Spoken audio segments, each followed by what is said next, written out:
You can.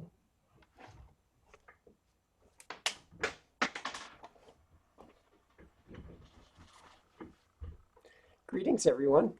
Good to see you all here. Hello. Can you guys hear me okay? Yes. Great. Maybe I won't even use a headset then. So uh, it's a beautiful day outside. It's beautiful to be traveling around the landscape. We're going to travel around the landscape virtually, though, with the caveat that once we're done, I sure hope you guys are going to go outside and enjoy the beautiful day. Perfect day for actually physically thinking about where your resources come from within the natural environment out there. But our objective today is really to give you kind of a tour of where the resources that you depend on in Oberlin come from. Where does your water come from? Where does your electricity come from? What happens when you flush the toilet? Where does that go? How does that connect you with the larger world? And although I think everyone is quite aware that we live in a global world in which the stuff you use on a daily basis may in fact be coming from across the world, it's actually still the case that a lot of the really crucial resources on which you depend, particularly things like water and energy, and to a lesser extent, food, come from your local landscape, come from your regional landscape. And so, as I've said to folks in my class, ideally we'd be piling onto a yellow school bus and driving around and actually directly seeing these things or some of these things. Alas, that's not possible right now, but it's pushed me. I mean, hopefully the COVID situation is, while it stinks, is pushing us all to be a little bit more creative and do things we wouldn't normally do. And so what I actually can do, which I normally can't do, is take you to places that are too far away to get from in the school bus. So I think it's actually kind of cool and exciting to do it this way, even though it's not actually what I would want. But I'm learning stuff. I hope everyone else is learning stuff. Before I absolutely get started, I'd like to introduce two of my colleagues who are on the phone call today. For some of you, Carl Ofen needs no introduction because he's your teacher. But for my class, you haven't met Carl yet. You're gonna meet Dr. Ofen a little bit later in the semester when he comes in and gives a guest lecture on some of his work. Carl's actually a geographer, so in some ways, the sort of geographic approach I take to talking about our resource uses today is, maybe closer to some of what he thinks about than what I normally think about. The other person I want to introduce, who's got a beautiful grin on his face but doesn't seem to be live with us at the moment, is Joel Batens. There he is. Oh, he's grimacing now. You had a much nicer smile in your photograph, Joel. Joel is a. Oh, we can't hear you, Joel, but that's okay. All right, pre-COVID. That was my pre-COVID smile. Yeah, this is pre-COVID smile. Joel is enjoying his two small children in his very small apartment in downtown Oberlin. But Joel is what the heck is your title? Are you senior energy manager? Am I going to get right for Oberlin Senior, College? it would be Senior Manager of Energy and Resources if we were going to be Perfect. That's specific. good. Yeah. We're defining his work more broadly than just energy, and that's very important. And Joel has a very important job on this campus, which is to try to make us more efficient in our resource use and to try to figure out, among many people, he's not doing this alone. There are lots of us working on this, but he is sort of centrally involved in achieving the college's goal, the nuts and bolts of helping us achieve our goal of carbon neutrality by 2025. So Joel has a bit of a fire under his bum this last year because our best option, at least in my view, for getting there fell through this year. So he's frantically working with a lot of other folks to figure out plan B on getting us to achieve our goal. And we need your help, your student help in getting to that goal, because we never would have gotten where we are now without students making a fuss about your future and the role of the college in managing its resources as an educational institution is important in informing your own education here. And we're trying to align what we do to manage this campus the larger goals that we claim that we espouse. We do espouse. We don't claim to espouse them. We do espouse them, and we're getting there. We're making progress. So Joel's going to say a little bit more towards the end of this tour. This tour is really focused principally on the resources outside of Oberlin College that allow us to do what we do. Towards the tail end, Joel's going to say a little bit about things we do on campus in terms of our energy management, and we'll show a little video, and then we'll do some Q&A with Joel, and Carl will intervene whenever he feels like it, and, and anyone else should do that too. And if you guys put stuff in the chat, I am not much of a multitasker. I mean, trying to run Zoom and videos and everything else at the same time is like probably at the maximum edge of my capabilities. So if you want to interrupt me, go for it. If you subtly want to put something in chat, go for it with that too. And hopefully both Carl and Joel can maybe answer some of the questions, or just plain, they'll feel more comfortable interrupting me if we get there. So not quite sure how long this is going to take. I did do this in sort of emergency format last spring. I think I'm a little bit further with the technology now. Major thank you to Google Earth, which I have been trying to figure out how to use for this. But darn it, without further ado, we are going to get ourselves started on this tour. And I'm going to share my screen. And if I sound like I'm talking about things that you're not seeing, well then, for goodness sakes, interrupt me and tell me so that I know that. All right, what are you doing, PowerPoint? You look like you're having a heart attack here, but maybe you're just thinking. Maybe you're thinking. Do you guys see a big presentation screen in front of you with the Earth at the center? Okay. Yeah. Yeah. Yes. That's where we want to start. Okay, so again, this is a local resources field trip. We're going to talk about agriculture, water, energy, and carbon management, which are kind of related to each other in ways we'll talk about. That photo is of me with my son Luke on the back. Originally, what I was going to do is like do this whole thing by bicycle, filming it, and I actually shot all the film for it, but then I ended up feeling like, so that's a tandem. Luke was on the back and we had a camera on the front. And it was a little bit too intense, like traveling on my tandem with me. So I kind of bailed on that, but that was the initial concept. Didn't quite work. But so we're going to use a lot of Google Earth. What we're looking at right now is an aerial shot from a little bit south of Oberlin, looking north. Here's Tappan Square, which I've marked on this map. And so this is the city of Oberlin. Anything anyone notices immediately about our surrounding landscape as you look out? By the way, Lake Erie is just 13 miles north of us. You just go straight up 58 here and you get to Lake Erie right there. It's not very far away, bike rideable, although the road isn't great for doing it. But what do people notice about the landscape around us here?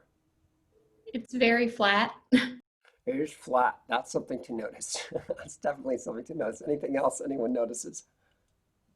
Lots of agriculture to the north. Yeah, Kayla, that's right on. Yes, lots of agriculture to our north. And if I was a little bit higher up, you'd see there's lots of agriculture to our south, to our east, and to our west as well. We're a little enclave here, a little community embedded in agriculture. And you know, if all you do is hang out in Oberlin, you don't necessarily get a sense of that. So I wanted to make sure you saw that. I will point out something else because we're going to talk about it quite a bit.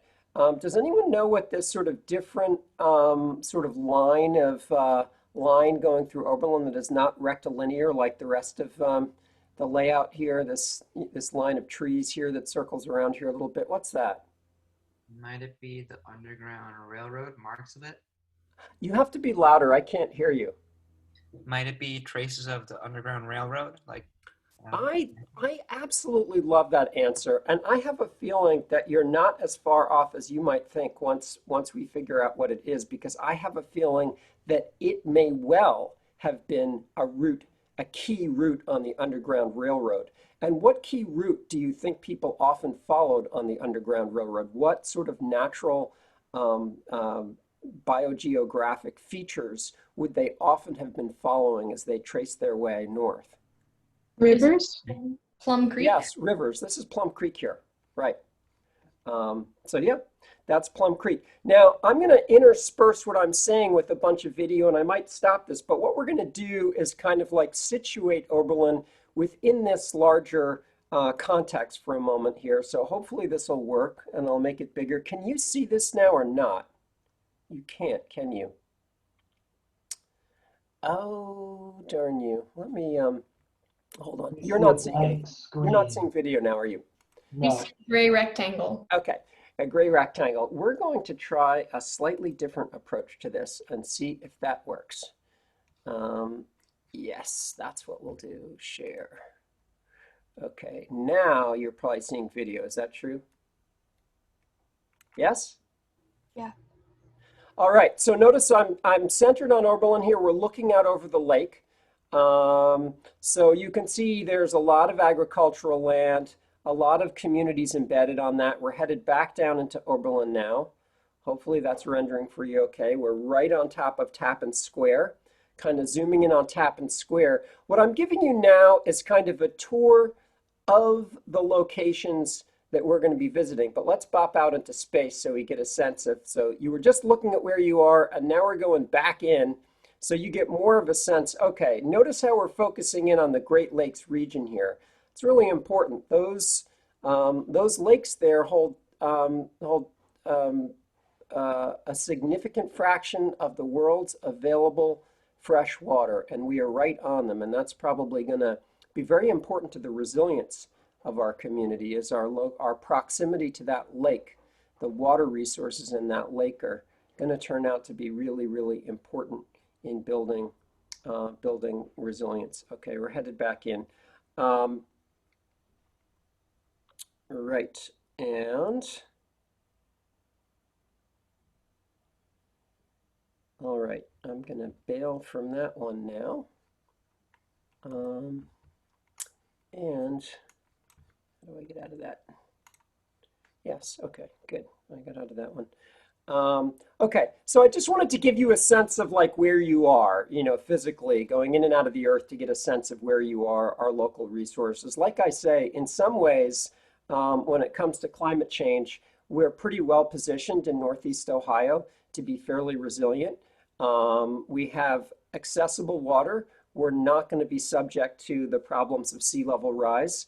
We're expected to have increased frequency and magnitude of storm events. I say expected. A couple days ago, we had a record-breaking flooding events in this area. So it's all happening now. But wetter springs, warmer, potentially drier summers. We had a pretty dry summer this year. More intense rainstorms, more flooding. All of those things are things we're beginning to experience even now. But as I say, relative to much of the world's population, we're actually doing pretty well. So as I go along, I'll try to say some things about, like, you know, how climate change fits into where we are right now. But for the moment, by the way, do you see all your faces on top of my presentation right now? You might be able to shrink your screen if you do, so that you just see my presentation. But this is just a Google map, so I can show you a little bit. If we were on a bus, like the route we would be taking, and we'll be looking at these things, not by bus, but we are going to take a look at agriculture. We'll talk a little bit about agriculture, different kinds of agriculture in the landscape, talk a little bit about water resources available to us. We're going to talk about energy, where our energy is coming from. We're going to talk about the wastewater system, what happens when you flush the toilet, where does that water go? And as we do that, I want you to be thinking carefully about, you know, how are we dependent on these resources?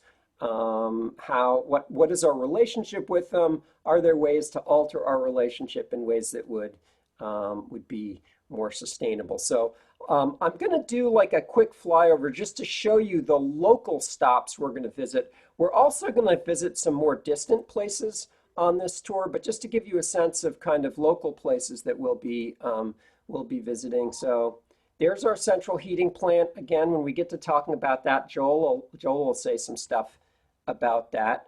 That enormous structure on the bottom left here, can you guys all see this, by the way? Mm-hmm. Yeah. Everyone good with me? Okay, good. You got to let me know if something happens. But this is 10 acres of solar that we added in 2012, which is a significant fraction of our total electricity production.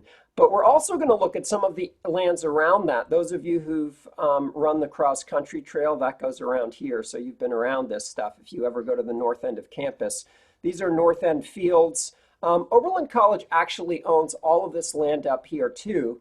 And we're going to talk a little bit about this forest, most of which Oberlin owns, and this area here, which is an old farm field, which is being allowed to revert to forest. Both of these systems are systems that I do a bit of research on, so I'll tell you a little bit about how they relate to our carbon budget at Oberlin College and our commitments to climate change. A lot of potential for this agricultural land here, which again, Oberlin College owns this agricultural land, but we have choices about how we want to manage it in the future.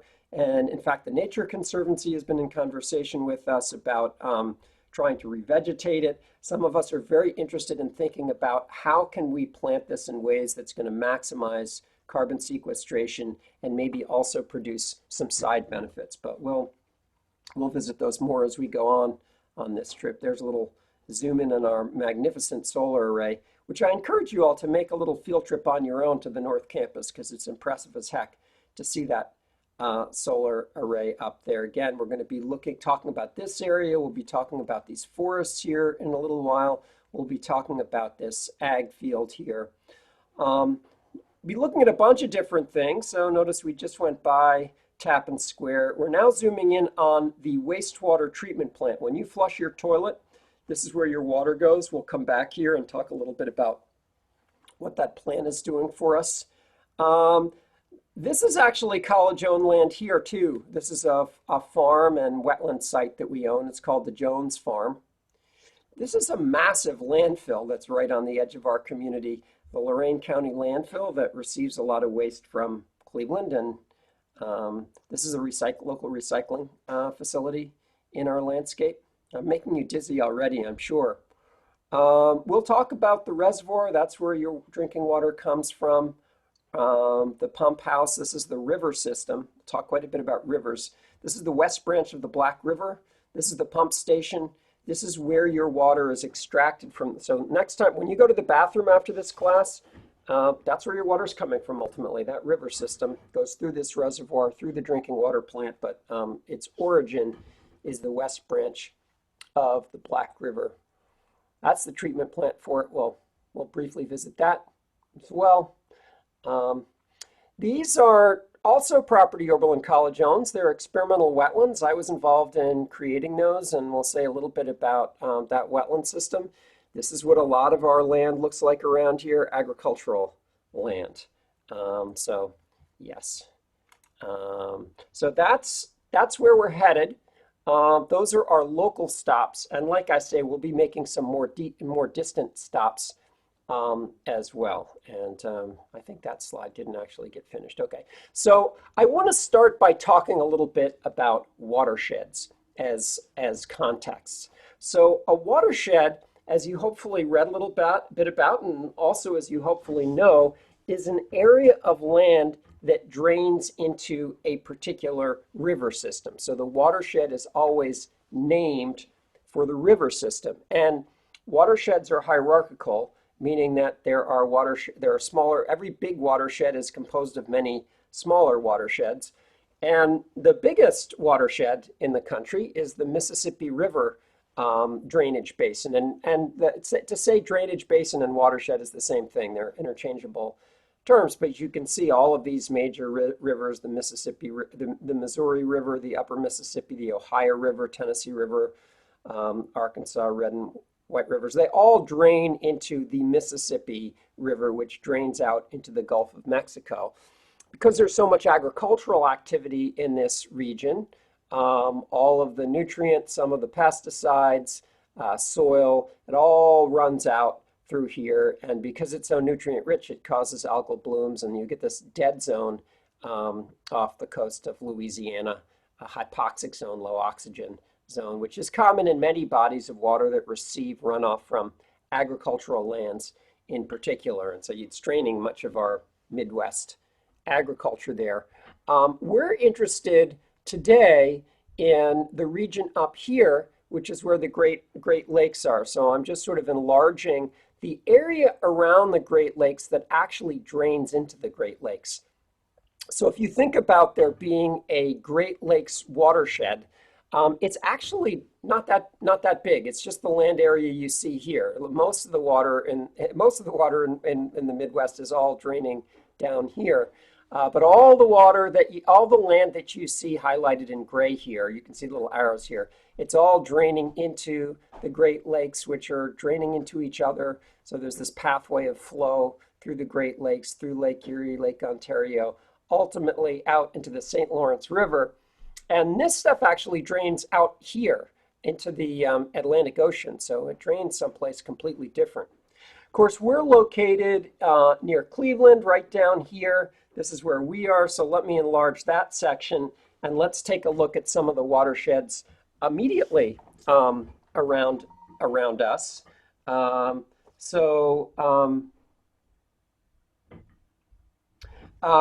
These are the sets of river systems and land areas that drain into those river systems in Northeast Ohio. So we happen to be in the Black River watershed, which is this brownish one here.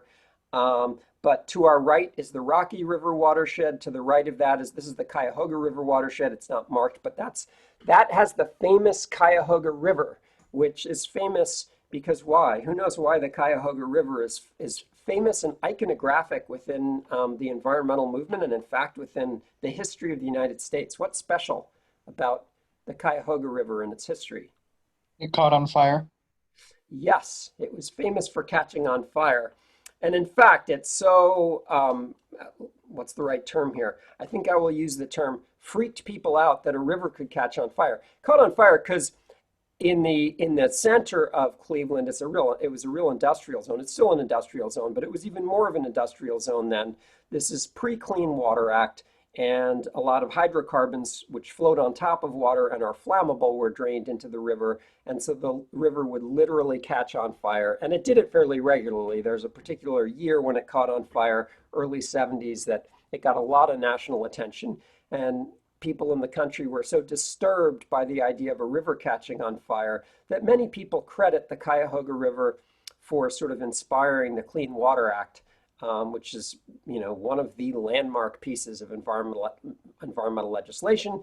People canoe, kayak, they even fish in the Cuyahoga River right now. So it's a great success story of the reality that when we actually do something, pass legislation, take action, we can make things much better than they are. But we're focused today on the Black River watershed, which is the watershed where our water comes from, our drinking water comes from. It is also the watershed into which we dump our wastewater and which drains into Lake Erie in the city of Lorain, which is right up here.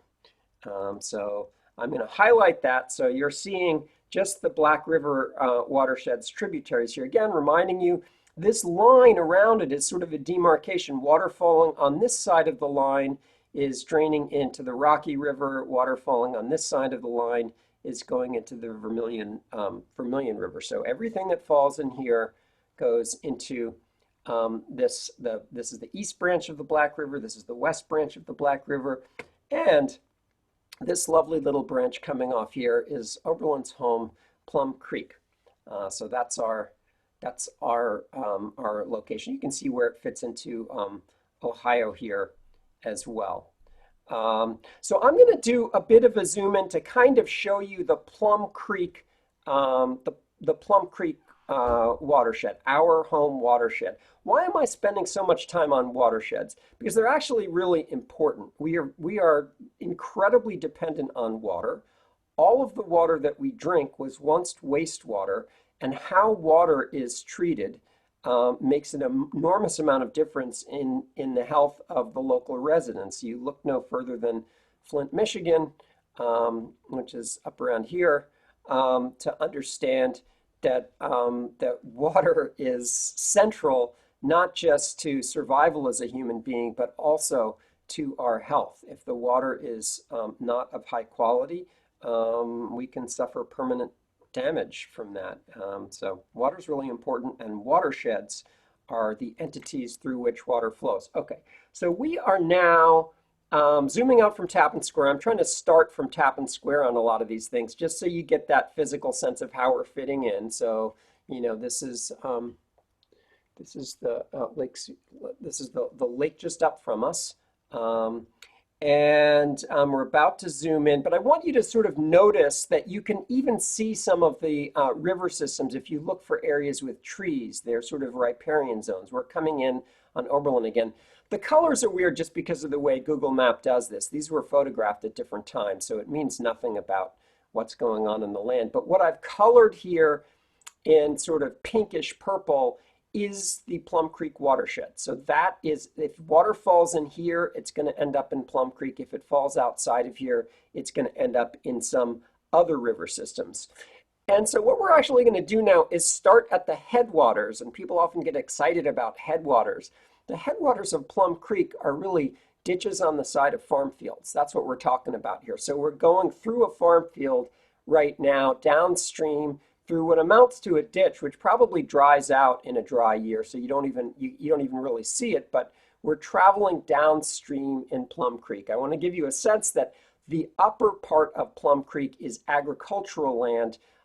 It becomes more wooded and urban as we travel downstream through it. So this is the Plum Creek's right under here. You can't even see it in a lot of places because it's covered by trees, which is actually really good.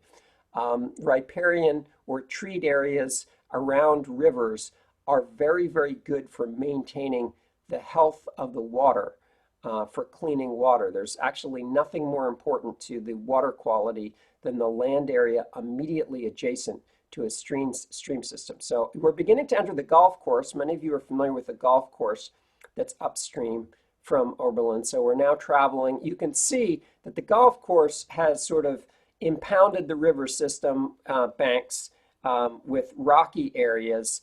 By the way, I am talking to you from my house, which is right here in the upper right-hand corner. That's where I am at this very moment. My house is just off screen right there right now. But many people, many environmentalists like to get really down on golf courses. And when I arrived here as an ecosystems ecologist and started to measure things like water quality in our landscape, I had a student group measure the quality of water going into the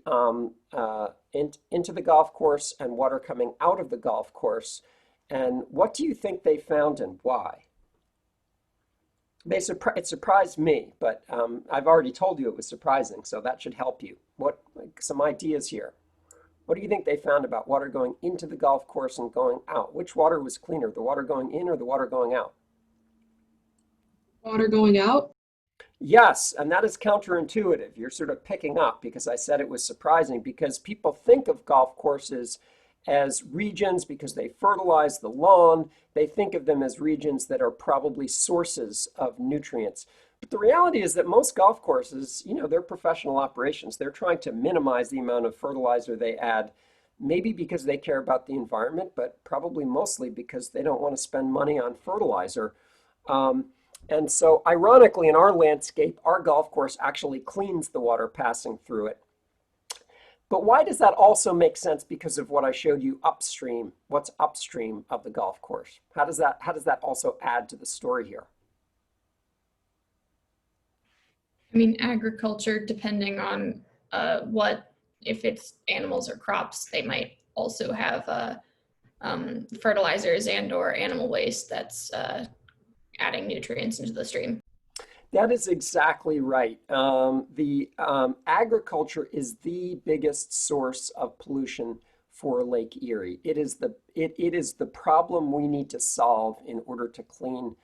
Industrial pollution, that can be bad in the lake, but if fundamentally the problem of Lake Erie is phosphorus and to a lesser extent nitrogen fertilizer running off from ag fields. So the fact that the water coming into the golf course in Plum Creek is so dirty makes it less impressive that it comes out of the golf course cleaner because you're starting with dirty water. It's easier to clean dirty water than clean water. So that's part of the explanation there too. But you guys are on the ball. You're listening. That's awesome. Okay, here we go. We're continuing. What are we going to go into next?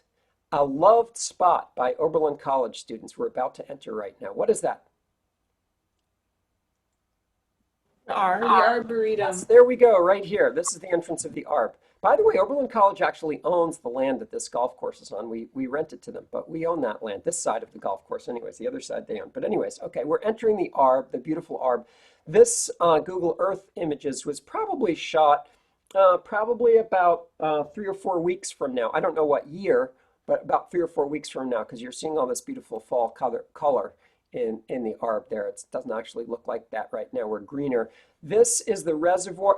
This, by the way, that we just passed, that reservoir was the first drinking water supply for the city of Oberlin. It's no longer used as a drinking water supply.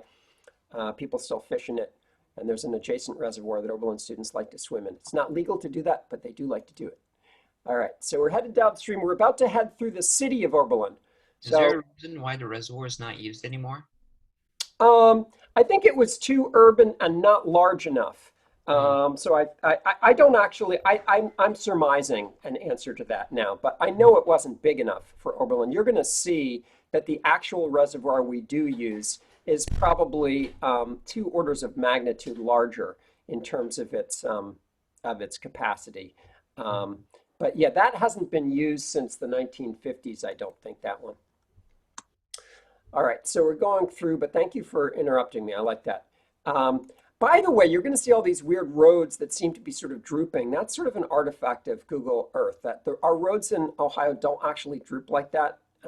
Yeah, not a thing. All right, so we are just headed downstream, and again, I want to point out all of this vegetation and all of these trees and forest around Plum Creek does much to keep it clean. It is the most important thing in a landscape. In fact, there's a lot of investment often in intentionally preserving the area around rivers because it's such a cost-effective way of keeping water clean. But you can see farm fields on the edge. There's an emptied farm field. And again, this is fall. The fact that that farm field is totally plowed says a lot about, here, I'm going to stop here for a moment. The fact that that farm field we plowed is plowed says a lot about problems with farm practices in Ohio. It's kind of bad news to plow a farm field in the fall. Why? Why is that like not a good thing ecologically? It doesn't allow cover crops to nitrogen fix over the off season, and it keeps organic material out of the ground from rotting. Yeah, there's much in what you say which is correct, but since we're in a temperate climate, the plants aren't going to be nothing's going to be, crops are probably not going to be doing a lot of nitrogen fixing in the winter. They're probably just going to be doing not much except sitting there. But the big piece of your answer that was spot on is when you have the ground covered with vegetation, the soil doesn't erode, and all of the nutrients and pesticides that are attached to that soil don't erode together with it and get into the river. So it is bad news from an ecological standpoint, from the standpoint of the health of the river, to have all these uncovered crops. Why do you think these farmers plow their fields in the fall? This is actually kind of subtle but important because farmers are not idiots. They're doing anything they do for a reason. Why does it make sense to them to maybe plow in the fall, even though they're not going to plant until the spring? They just leave it empty the whole winter. Why might that make sense? I think that might be because in the fall, vegetation in general starts to lessen and just weaken and deaden itself. So if that's happening in the meanwhile, the impact of plowing won't have an additional effect because let's say if they did that during the spring, they would be counteracting against the vegetation that's already growing. All right, some good stuff there. And I probably need to say a couple things about farming in Ohio. What are our primary crops here? There are two crops that absolutely dominate our landscape. What are those two crops? Corn and soybeans. Yeah, it's corn and soy absolutely dominate. Those are annual crops, which means you plant them every year and you harvest them. When you harvest them, typically you do not plow when you harvest. So you go through you use a combine. The combine travels through the field and it sucks out all the grain and leaves behind the remnant plant material. So plowing is sort of like a separate act from that. So the plants are basically dead once the stuff's harvested, but they protect the soil if they're there. And I'm just going to go ahead and cut to the chase here on this one. It has everything to do with our local climate. We have very wet springs. In fact, 2 summers ago, the spring was so wet that almost no one was able to plant. It was the first time in my 20 years at Oberlin that basically nothing was planted around me. The fields were just, because it was wet until like July. And by that time, if you put a tractor out in those fields, they just would have sunk in. There was no point in trying to plant because you just would have lost your tractor. It would have gotten mired. So basically, no one planted. If you plow in the fall, you don't need to you can get your tractor out earlier to plant the crop, even with it being a little wetter, because you're not turning the soil over. Dropping seeds in is not quite as intense an endeavor as actually turning the soil over. You're less likely to get your plow stuck. And so the ones who are plowing in the fall are basically trying to get an edge in the spring and hedging against a wet spring. And maybe they do even more of that as climate change makes our springs wetter, just to sort of prep for it. But it is really bad ecologically because it results in much, much more soil erosion. And for those of you who gave a careful read to the reading for today, in Lorain County, our county, fields will lose more than a ton of topsoil per acre per year to erosion. So, you see a rainstorm. If you look in Plum Creek after a rainstorm, so walk on down Professor Street towards J House, what you're going to see after a heavy rainstorm, what you would have seen if you walked over that a couple days ago during that rainstorm, is you would have seen coffee with milk is what it looks like, colored water flowing below your feet on that little bridge right before J House. And all of that brown, that is soil, that's topsoil from the fields. That is eroding the fertility of the soil, even as it deposits nutrients into Lake Erie. So it's bad news. It's a problem. We need to figure out how to work with farmers to make it work for them in a way that functions economically for them, but benefits us ecologically. I'll just mention we're going to continue this tour down the Plum Creek. We happen to be passing here the wastewater treatment plant. So we'll talk a little bit more about that later, but that's what this stuff is on my left there as we go down. And of course, every wastewater treatment plant, or almost all wastewater treatment plants in the country, they drain into a stream system, so that's typical of these. And again, you can see little bits of the stream as we travel downstream here. But yeah, we're headed down, and as we travel down, like with any river system, the river's getting a little bit wider as we go downstream because there's more water in it the further you get towards where it eventually drains out into the larger landscape. Okay, we are passing Oberlin Road there. Now we're passing the highway that takes you to the airport, and we're just about to drain from Plum Creek into the into the east branch of the Black River. That's what I've marked here in purple here as the east branch of the Black River. So you can see it's much wider here, has sort of standing water within it. And yes, I'll stop that one. All right. So I did want to give you that sort of sense of like where you are in terms of the river systems around you. Can you guys hold off on printing? Sorry. Family. All right. So I want to now talk a little bit about where your water actually comes from. Will, can you shut that door on your way out?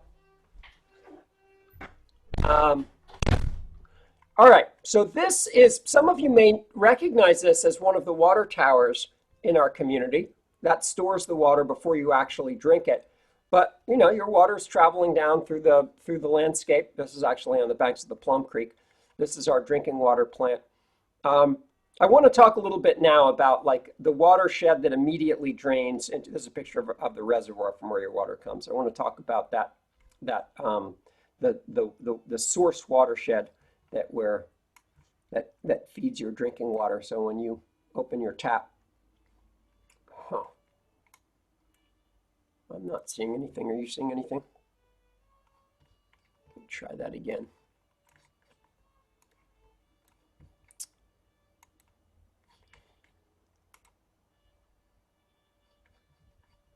All right, let's try this. All right. So again, pulling out from there's the Morgan Street reservoirs. Like I say, these are the reservoirs where we used to get our drinking water from, but those are not the current reservoirs. We're traveling quite a bit west. This is the Oberlin Reservoir. This is where your current water comes from. This is the west branch of the Black River. Let me just stop here for a second. So this is the east branch of the Black River. Oberlin drains in through the east branch. I'm sorry, I take that back. This whole thing is the west branch. I'm getting myself backwards here. This is the east branch of the Black River. We drain into the east branch of the Black River here. This is Plum Creek again. But our water is coming from everything upstream from here. This is where we'll zoom into in a minute to where the collection station is. But this land is basically what determines your water quality. The activities in this landscape here are what control your water. I have a question. Yes. What about the like perfectly circular reservoir like east west of the golf course? What is that? That's another reservoir that was once used by Oberlin. Yeah, that one. I'm not sure if that one's still used for fire. It may be used for fire in cases of fire. But yeah, the one that's sort of embedded, within the golf course, just next to the golf course. Yeah, that was a reservoir once. When I was a student at Oberlin many years ago, that was the favored swimming hole. In fact, that reservoir was featured in the Nudist Beaches of the United States, the Guide to Nudist Beaches of the United States. But unfortunately, shortly after I graduated, someone drowned there and they built a big fence around it. And so it's no longer used for swimming anymore, but great recreational spot in its day. I have a question. Yes. So trees along the creek. I was wondering about how much is needed for just sufficient, although that's kind of relative, sufficient sanitation of the water. And do you think what this picture is right now is that good, or could we improve with deforestation around the water supply? What a great question. I really appreciate that question. One of the neat things you can see is there is quite a bit of vegetation around various parts of the stream, but not all. This one's basically going straight up through a farm field. This one seems to have pretty close contact with a variety of farm fields. Every one of these farm fields has a drainage system that basically drains into one of these tributaries of the west branch of the Black River because they're trying to drain their fields so that they can plant crops. Bottom line to your question is, it depends on how much nutrients they're applying. If you're applying less nutrients, you don't need to worry about as big a buffer strip. But I will say that many of you are probably from New York City. New York City has one of the cleanest urban drinking water supplies in the country because it gets water from the Catskills. A bunch of years ago, New York City was noticing that their water quality was going down. And so they did a study to kind of assess, does it make sense for us to build a drinking water treatment plant within New York City to clean up that water, make it cleaner, through the industrial cleaning process, water cleaning process, it's pretty much a chemical process. Or would it be more cost effective to preserve the land around the rivers in the Catskill, lakes in the Catskill, and do it that way. And so they did the cost benefit analysis, and they found that it was vastly cheaper to preserve area in the Catskills, to pay landowners, buy certain landowners out and say, hey, can we pay money and buy your house and we'll put trees on it? And in some cases, to pay people not to engage in certain activities near the river. It's almost always cheaper to let ecology do work for you than to let machinery do work for you. Once you've got the ecological infrastructure in place, and by ecological infrastructure, I'm talking forest or wetland. I'm talking just stuff that grows. Once that infrastructure is in place, it pretty much runs straight up on sunlight, and you don't need to do much maintenance to it most of the time. It just does its thing. Again, New York City made a great investment by, preserving the Catskills versus installing a lot of technological equipment, which would have been running on fossil fuels to keep their water clean. So, again, in a particular, it's always going to be site variable in terms of like what makes sense in a particular location. But, obviously we in this country place a great deal of value on private property, people's individual rights to do whatever the heck they want on their private property. And that right to private property comes into pretty intense conflict with the right of people to have clean water. Some really interesting legislation that recently passed in the what's the community I'm looking for here to our west? Toledo, in the Toledo area, where the citizens passed a bill that gave rights to Lake Erie, that actually gave legal rights to Lake Erie in an effort to try to control agricultural practices. It's kind of ironic that in a country where we give legal standing to corporations, giving legal standing to Lake Erie was very intensely challenged in the court, and I think is not really happening. But the citizens voted to give those rights because it would provide a context to be able to implement control measures on farmers. As some of you probably know, the water supply in Toledo was shut down for several days. This was about 4 or 5 summers ago now, because they had a bloom of toxic algae right off right off their coast where they get their drinking water from. And that toxic algal bloom is pretty much directly a result of nutrients running off from agricultural activity within their watershed. Every year we have these toxic algal blooms within Lake Erie and many other bodies of water, and they produce a neurotoxin, microcystin, which it's quite toxic to you. You can't drink this stuff. Again, in many cases, and actually this is a good topic to discuss, because when Carl comes into our class later on in the semester for my particular section, he's going to address this phenomena that many environmental folks refer to as tragedies of the commons, or problems of common pool resources. And oftentimes these conflicts are really about this conflict of rights, sort of group rights versus individual rights. And that is very much playing out in anything you do with land regulation. And in Ohio right now, we have we're a pretty red state, purple, but on the red side of purple. And it's very hard to control. In fact, our last governor did everything in his power to try, a Republican governor, Kasich, who tried to do everything in his power to regulate farming, and the Republican legislature was not on board with a Republican governor trying to regulate farming to preserve water. So that's a serious issue of conflict. All right, so we're continuing. Really appreciate the questions, they're great. We're kind of zooming in on where our water actually comes from. Okay, well, it's not in this one, it's in the next video. Hold on, let me get out of this one. Escape, get me out of here. Oh, let me do that. Okay, so what I want to do now is show you water coming from, I'm going to trace this a little bit further, but right to the place where the water is actually actually collected from. So we're kind of zooming in here on the section of the east branch of the Black River where we get our water. This is the pump station right here. You can see this water looks pretty cloudy here. That's because there's lots of farm fields up from there. I will say our reservoir is so big. Our reservoir is so big that they can afford to pump only during times of the year when the water in the river is really clean, because they can store so much of it here.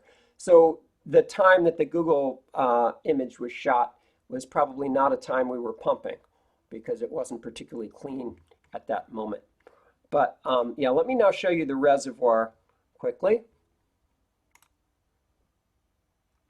Right, so here's the Oberlin Reservoir, and we're going to zoom in a little bit on the plant. So water is pumped from that station that I was telling you about down this road. This road's it's about half a mile down. Actually, I'm flipping around so you can see it from the other side. Yeah. So here's where the water comes from. It gets pumped along this road and pipes along this road and then into the reservoir. It's stored in the reservoir for long periods of time, and then it's treated and delivered straight up to you. So there's no big process that occurs between here and there. There's some filtration, some chemicals are added to precipitate out dissolved substances. This is actually waste from that product, that process here. They use a lot of aluminum sulfate to precipitate materials out. There's no real toxic chemicals involved, except chlorine. They put chlorine in the water right before they pump it into the pipes in order to kill pathogenic bacteria between the plant and your dorms and everything else that gets water here in Oberlin. And some communities are moving towards treatment processes. These are the final settling tanks inside the water treatment system. Some communities are moving towards using other processes that don't involve chlorine, because chlorine is a little bit toxic. So chlorine is put into this water right before it gets pumped, and then it goes up into these water towers in Oberlin, and then it gets fed by gravity into your dorms and every other thing that consumes water in there. They actually only have to operate this plant from sort of like 8 to 5 on weekdays. And then over the weekends, like right now, this plant is not actually operating. It's just the water level in this tower is going down while you flush your toilets and take showers. And then come Monday, they'll pump it full again. Yeah, but yeah, some communities are working towards using ozone or UV light as a way of killing the bacteria. The problem with ozone and UV light is it only kills the bacteria before it leaves the plant. But in a system with old pipes like Oberlin, there's a possibility of contaminated water leaking into the pipes. And if you put chlorine in the water, it's going to keep on killing the bacteria into the future. So there's chlorine in this tank all the way along, and so it continues to kill potentially pathogenic bacteria. Any questions on your drinking water before I do a little bit of detour and talk a little bit about agriculture? I've got a question, and it's also sort of kind of tangentially related to the agriculture, but you had mentioned earlier that the golf course, because it's like a business, tries not to use like an excess of fertilizer and has it run into the creek. And I was wondering why theoretically that would be different from agriculture, because aren't they also trying to like have the least costs for the most benefits?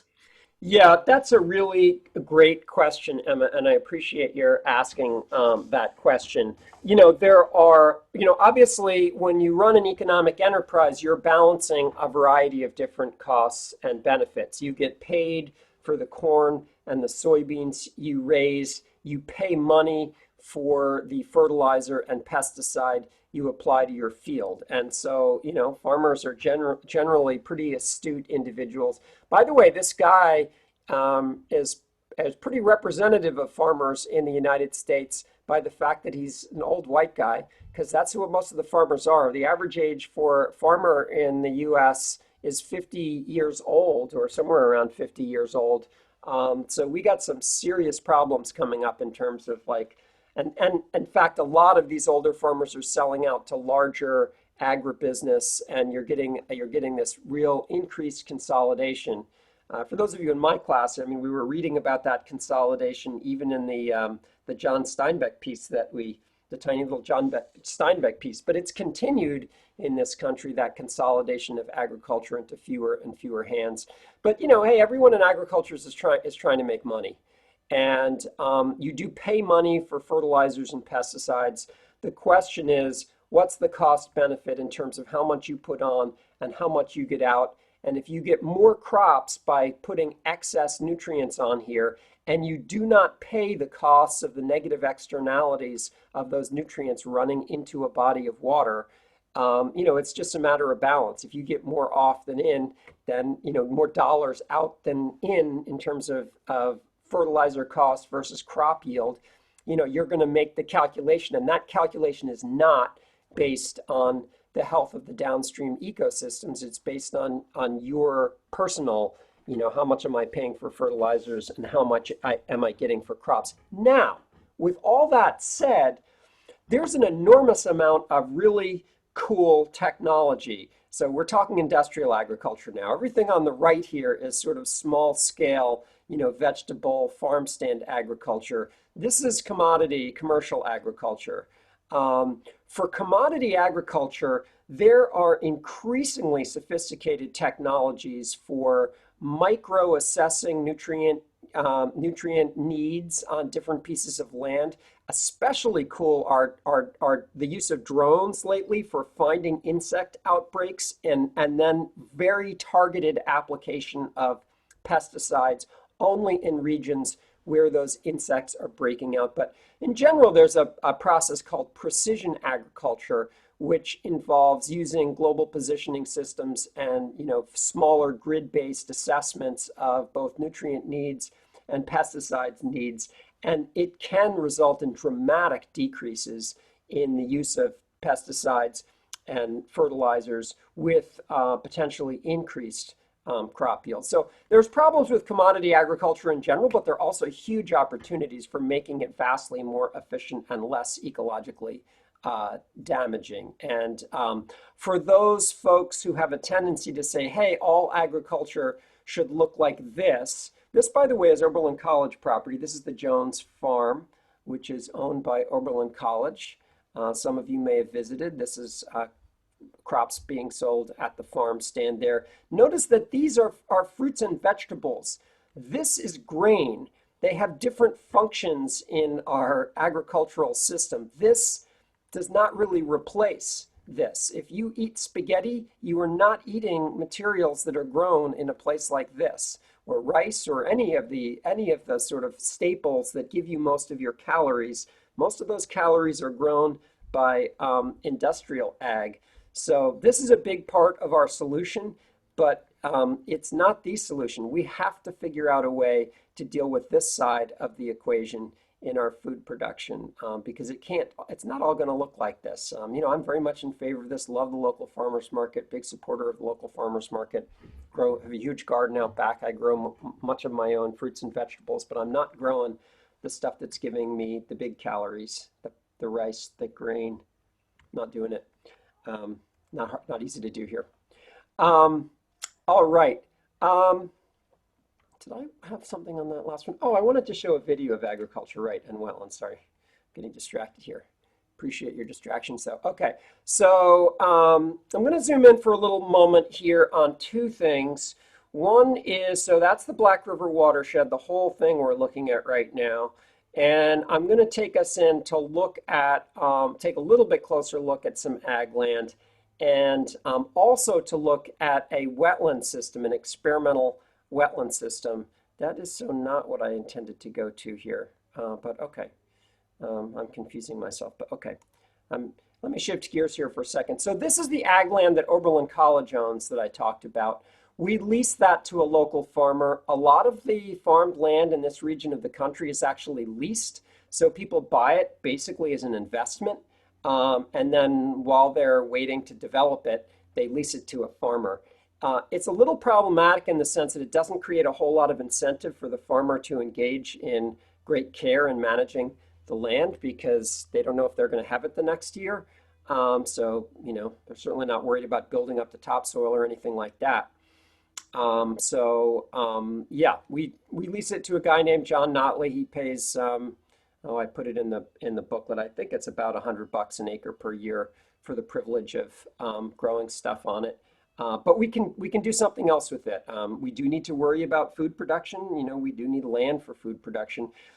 Most of the forest in our region, so this big area of forest here, it all was farmland at some point. As I mentioned in my class, the native peoples in this region did farm. Interestingly, they farmed mostly beans and corn, also some squash. They didn't farm our modern genetically modified beans and corn, but they farmed beans and corn. But a lot of the land has reverted to forest. So this forest land here is about 50 years old since it was agriculture land. And there's a lot of questions about how we manage these forests and how we might manage them for our own benefit. Yeah. Is there any discussion of reverting to like Three Sisters style farming with those three? Did you say Three Sisters farming? Yeah, isn't that what it's called with the corn, beans, and squash? Oh, reverting to that, you know, our agricultural system is so different now. I'll just be honest with you. I don't think the agricultural systems of native peoples are relevant to feeding the size of our current population. They lived at much lower density. They weren't using commodity agriculture. I mean, we actually are running cars on it. If you get gas in Oberlin, some of that gas is coming from corn, fermented corn producing alcohol, producing gas. I mean, the things we're using crops for, it's just our whole economy is just so fundamentally different that I mean, it'd be interesting to look at, but I just don't know the extent to which, you know, the sort of, I mean, there are a lot of situations in which native knowledge is really powerful and important. But in terms of our current economy, it's just they're on such a different scale. Because, you know, this scale allows you to grow massive, massive amounts of commodity food. And you just can't do that with the systems that the native peoples were using. It's, you know, a tiny fraction of the population. All right, here's the wetlands I wanted to talk about. What we're looking at now, oops, darn you. Just zoom forward to that for a second here. Get myself back to that and pause. Okay, so you're looking now at the south side of the Jones farm. I showed you the north side here. These are 6 little wetland cells on this side. And this was part of an experiment that Oberlin College engaged in starting in the early 2000s. And what we were trying to do was to figure out, could we use wetlands to clean water, and could we demonstrate that planting techniques had an influence on biodiversity? So in a couple weeks in both classes are going to be doing a case study. I think Carl's doing it, a case study on wetland restoration. So this is area that was farmland, and it was converted into these 6 hydrologically isolated, meaning water doesn't flow between them, wetlands. And we did this experiment on the effect of planting on biodiversity and the effect of biodiversity on ecological function, how much nutrients they could take up from the landscape. So these were planted differently with different degrees of biodiversity. Experiment was run for about 10 years. We published a couple papers on it. What we found was all of these wetlands were really, really good at taking up nutrients. So if you build constructed wetlands, they are super good at taking up nutrients from farm fields. We didn't actually find that higher diversity, wetlands with higher species diversity were better at taking up nutrients than low diversity wetlands. But planting did make a big difference in terms of how much diversity you ended up with. So if you like species diversity, we found ways of getting it, but it didn't seem to have a big functional effect there. A lot of debate within the ecological community about the relationship between biodiversity and ecological function. All right, so I showed you on the North Campus a forested area and a region that is a recently abandoned farm field. This recently abandoned farm field is sort of an interesting site because some Oberlin students involved in what's called the Green Edge Fund decided that it would be a good idea to plant trees there as part of the college's effort to meet its commitment to climate neutrality. And so the Green Edge Fund purchased a bunch of trees, and those were planted within this region, ostensibly with the goal of accelerating the production of trees and the fixation of CO2. As you guys, obviously know, the trees are sucking CO2 from the atmosphere, building biomass in their woody tissue. It turns out, some of you may not know, most of the carbon that gets fixed in a forest doesn't end up in the tree trunk, which is where you'd think it would end up. It ends up in the soil. The roots decay, all the leaves that fall down decay and become part of the soil. So in many forests, there's actually more carbon stored long-term in the soil than in the above ground part of the trees. But at any rate, their goal was to try to accelerate carbon sequestration. As someone with a background in forestry, I sort of looked at their enterprise and I said, I'm not sure you guys needed to do that, because what happens is if you abandon a field in Northeast Ohio, the trees will come. All the trees that are north of here, that beautiful forest north of here, no one planted a single tree in there. They show up. The wind takes their seeds, the squirrels carry their seeds, they plant their seeds. They do a pretty good job. But at any rate, it turned into a pretty good experiment. And for those of you who are interested in sort of the science side of environmental science, we've got this cool long-term experiment up on this north field where this area with the green dots in it is the area that they planted with trees, the students planted with trees. We've been measuring those trees as they grow. They're all marked. If you go up there on the running path and you take a look at any of those trees, they'll all have a tag on them. We know who they are. The red area here is areas that were not planted. Lots of trees in there too, but these are all volunteer trees, mostly red maples that have just sort of blown in from the wind and planted themselves in there. So we're going to be able to measure long term whether it makes any difference. We did some initial measurements. So this is the unplanted area, the total carbon in the trees and in the soil organic matter. The trees really don't have much biomass yet to begin with. So most of the carbon is in the forbs, the small plants that are growing in there.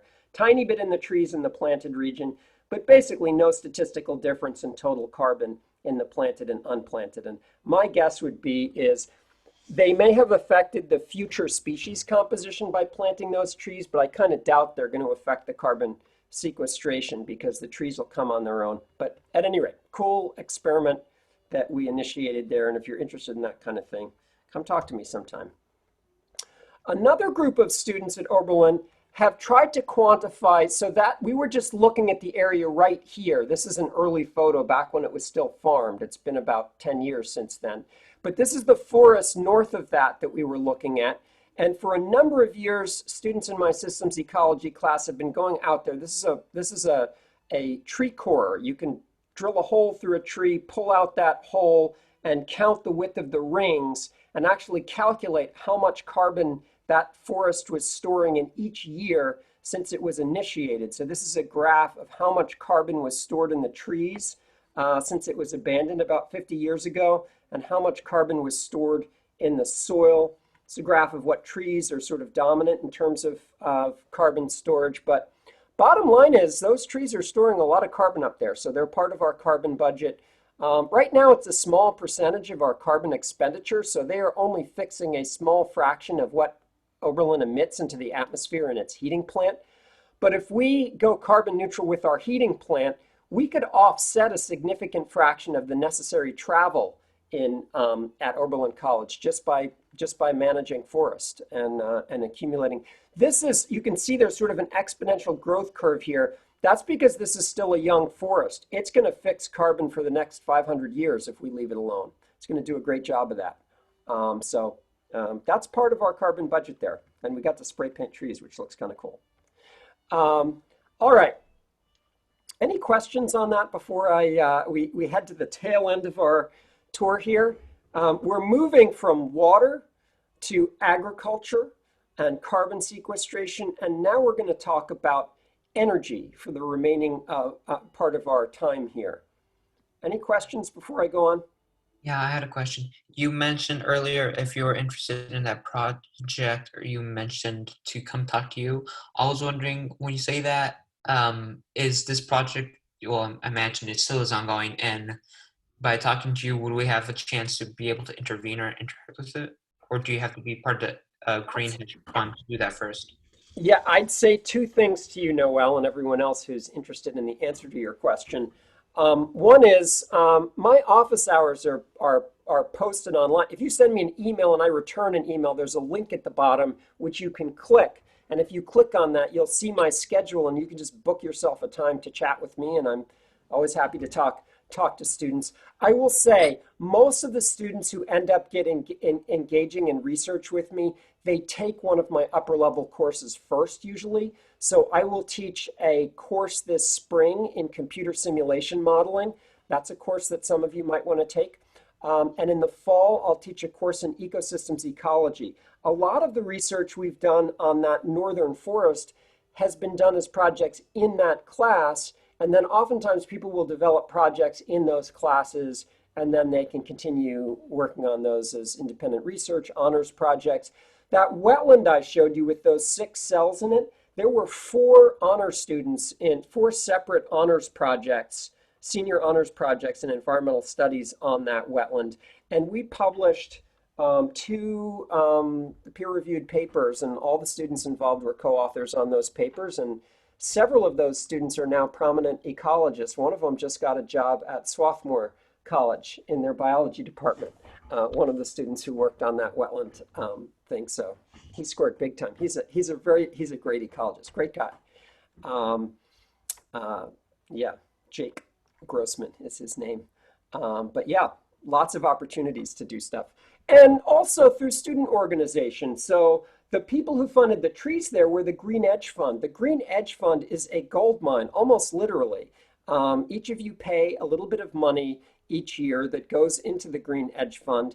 And then this student group, and I think for a while, Carl was the faculty advisor. I'm not sure he is anymore, of the Green Edge Fund. But the Green Edge Fund decides how they're going to spend that money in the community. So, and they have a whole section of their fund called the Carbon Fund, where basically they fund projects that are going to address carbon neutrality. So they are a great organization to get involved in, and I encourage everyone to try to become a board member. It's totally run by students, and you have tons of money. It's very cool. All right, I'm going to talk about power now. So this is Oberlin Municipal Light and Power. It's just south of you. It's more or less across the street. Well, it's a little bit south and across the street from J House, right on the bike path. The bike path is right over to the right here. Oberlin Community Services is just below me. They're sort of the food pantry. But OMLPS, Public Power, they are a municipal-owned electrical plant, which means that we own them. They're kind of like an OSCA co-op. We own them. Anyone who's a resident of the city of Oberlin owns this thing. The decisions that OMLPS makes are ultimately determined by, at the end of the day, by City Council, Oberlin City Council, which is elected by the people of Oberlin. It is not a private company. It is a public co-op. And because the citizens of Oberlin are concerned about climate change, we have in Oberlin one of the greenest electricity mixes in the entire state of Ohio, because we voted it that way. We made it be so. 12 years ago, we had dirty power just like everyone else in this region. We were running mostly on coal-fired power, the worst of the worst. 30,000 people in the United States die prematurely each year from inhaling coal-fired particulates. Many of those people in the lowest income communities. Coal-fired power tends to be a case study in environmental injustice at many levels, but we voted not to invest in coal-fired power. We decided we would invest in green power. And let me give you a little quick intro to that plant. Situated on the campus, just so you can see where the heck it is. There's Tappan Square. We're just moving a little bit south of Tappan Square. There's the Morgan Street Reservoirs. I don't know why I'm taking you to the Morgan Street Reservoirs for this one. Hopefully I'll take you to the OMLPS. Yeah, I don't know why I took that detour. Where the heck am I going? Why am I taking you to the reservoir? Hopefully I'm going to make it to OMLPS. Oh, you know what? That's the wrong damn video. At any rate, it's just south of J House. J House is right over here, so I won't show it to you. I don't know why. Wrong video. But I will show you landfill gas. So 52% of the electricity, and this is complicated, and I don't have time to go into like the real depth of the complications involved. But electricity is not like water.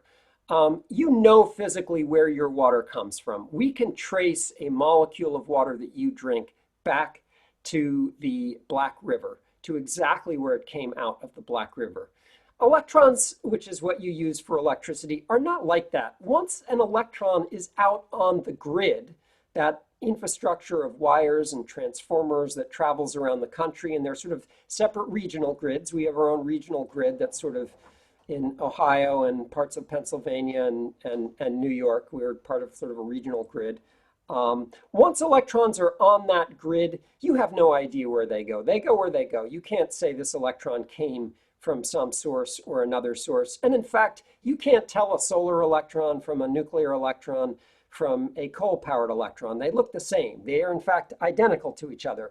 So when you think about electricity, what is important is not actually where your electron came from. It's what you delivered onto the grid. So when we say that Oberlin is using 52% electricity that comes from landfill gas, it's not so much that we know that that's where our electrons are coming from. It's that we know that when we pay money, we're paying for that landfill, those electrons generated from waste gas, generated through decomposition in the landfill. It's a waste product. We know that the electrons are coming from that waste product onto the grid. Where they go once they're on the grid doesn't actually make any damn difference whatsoever. But we're paying to have green electrons dumped onto the grid. So to say that OMLPS, the city of Oberlin, is 91% carbon free is actually to say that 91% of the electricity we pay to have dumped onto the grid is free of it. It doesn't actually make any difference where the electrons go. It just matters what we pay for. If everyone paid to have green electrons delivered onto the grid would be green, right? So it's an important thing to understand. It confuses the bejesus out of people. But I want to take you on a tour of those landfills that we're paying to dump green electricity onto the grid on our behalf. So that's what I'm going to show you next. And this takes us into a much larger landscape than just Oberlin, because we're going to be visiting power plants that are distributed actually much farther away. So here's one of those landfills. We just focused in on a landfill. This is the bottom of the screen. It's one of the landfills we pay, the Erie County landfill. We're visiting another landfill, the Geneva landfill gas energy product. It's very far east of us, but we pay them to put electrons onto the grid that we collect from. We're now going much further south to the Mahoning landfill. They also turn waste gas that comes out of decomposition in their landfill into electricity and dump it onto the grid on our behalf. And now we're visiting the Lorain County gas energy production, which is right up the road from us. But ironically, for reasons that are just get way too complex, we're sort of zooming in on it so you can see a little bit what their plant actually looks like. They've got a bunch of turbines set up here in a row. Oops, darn it, I want to stop on that one for a second. Let me just get back there and freeze the screen because it's kind of cool. And it actually may segue into something that Joel will end up talking about. This is kind of what a landfill gas electrical generation facility looks like. So this is this is all landfill up here, and landfills, as you know, like all the organic matter in them decomposes. They have to capture that methane gas because that methane gas is actually a really bad greenhouse gas. You don't want to let that stuff get into the atmosphere. So by law, they have to capture that methane in pipes. And a lot of landfills just burn that stuff. They just turn it into CO2 because CO2 is not as bad as methane as a greenhouse gas. So they're just burning it off, just flaring it off. But what you can do is capture it and run it through electrical turbines. And each one of these little things here is a separate electrical turbine. These are all electrical turbines too. So they have this whole sort of swath of electrical turbines down the road that they use to generate electricity with the waste gas from the landfill. And then they put it out on the grid. The weird thing, and this is where economics gets really weird, is these electrons are being dumped onto our local electrical grid for reasons that just have to do with politics and economics. The city of Oberlin is actually not paying for any of this electricity. Other people pay for this electricity. Our landfill gas is coming from other landfill gas to electricity generations and not from this one. And like I say, it's just a strange world, and you can talk to me about it if you want, but it doesn't really make any difference. This is green energy too. It just doesn't happen to be the green energy we're paying for. Unfortunately, what we had hoped is that whenever you generate electricity, second law of thermodynamics for folks in my class, you generate waste heat. What we were hoping is to capture the waste heat from all these turbines and use it to heat the Oberlin College campus and many other facilities in Oberlin. There is more waste heat generated from these turbines than is necessary to heat all of Oberlin campus, the public schools, lots of buildings. We could probably heat the industrial park. And for all of its existence so far, this waste heat has just been released into the atmosphere. Nothing useful has been done with it. Alas, we've been working for 20 years to try to capture this heat, and the whole thing just fell through this last year, and maybe Joel will say something about that. They're going to tear all these turbines out and get rid of them and clean up the gas and sell it to people in California as green natural gas. It's a total fiasco because they'll ship it across the country. It has no net benefit for the environment to do all that, but it's just the way it's going to work, and you just have to suck it up. I have a question. I'm bitter. Yes. What's your question? Is that something available at every landfill or lots of landfills? I've never heard of Yes, every landfill can do that. And in fact, you can do it at not just landfills, but you can do it at any place that generates a lot of waste material, especially these large confined area feeding lots, these horrendous industrial agricultural facilities, pig farms, cow farms. You can generate methane at them too, and use it for electrical generation or for other things. Yes. Yep. Staten Island has Fresh Kills landfill on Staten Island is the largest human structure in the entire world, larger than the Wall of China. And they've been generating gas there since, the 70s. So it's not a brand new thing, but there's a lot of opportunity for expanding it. So since those turbines are being, you said, sold out to California, or was it the gas or the turbines? Oh, the gas. They're cleaning up the gas. And this is one of those things where California has been really very progressive on climate change legislation. And so they want to encourage people to use green sources of energy. And if, natural gas, the natural gas you get from fracking, from things that most of you are pretty bummed out about, shaking the ground, digging these big holes, going sideways, and then pumping all sorts of chemicals down there and shaking the bejesus out of the earth to get it to release natural gas. That's the same chemical that's released from a landfill, right? It's natural gas, CH4, methane. But it's evil when it's fracked. It's actually really good when it's created from biological purposes, although I don't consider landfills to be a sustainable way of managing the earth. But nevertheless, if you've got a landfill, you're going to generate methane through decomposition, and you can choose what you do with it. And if you turn it into fuel to do something, that's great. But if you take that fuel from one side of the country and ship it to the other side of the country because they've got legislation that is encouraging them to use green gas, that is not a net benefit for the environment because there's all of the energy costs in moving that darn stuff to the West Coast to begin with. It just doesn't make a sense from a national perspective. But with the absence of decent federal legislation and good local state legislation in California, you end up with these sort of acts that are kind of good, but also kind of really bad taking place. It's just the complexity of a system which is not exercising the appropriate level of centralized control and policy control at the federal level, you end up with states trying to do good things and ending up doing things that actually, from my perspective, don't make a hell of a lot of sense. It makes a lot of sense to burn that stuff locally and send us the waste heat. That makes a lot of sense, but it isn't what is going to happen because the company can make more money doing something else, and so that's not what they're going to do. And I'd love to talk more about that, but I'm not. I'm going to talk about hydro now.